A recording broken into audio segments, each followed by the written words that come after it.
Ayan, magandang umaga muli sa inyong lahat, mga subscriber ko at sa mga viewers ko. Siya nga pala, nandito kami sa taniman ng mga ubas at kami namasyal saglit dito.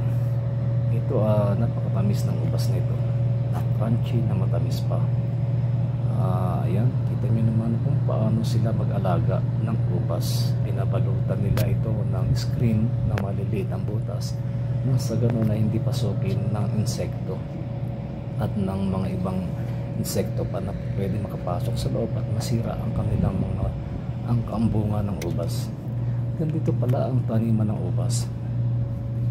Napakababa ang ubas na yan. Tinignan, para napakahirap i-harvest dahil abot kamay lang talaga.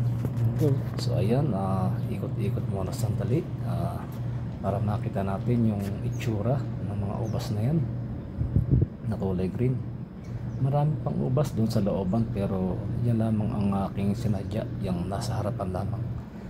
Nakakaaliw kasi na pagmasdan ang ubas, kaya ayan, natuwa lang ako na mag-video dito sa area na to. Kaya naman ayan, maibahagi ko man sa inyo yung mga napupunta akong lugar na ma-share ko, maibahagi sa inyo ang mga ibang napupunta akong lugar. Ayan, ito medyo ikot-ikot muna. Ayan, medyo tanghali na kasi ngayon dyan at mainit, kaya nakasimangot na ako dyan. Pero nakasimangot pero pogi pa rin. Charing, joke lang po yun. Vibes, good vibes lang po yan.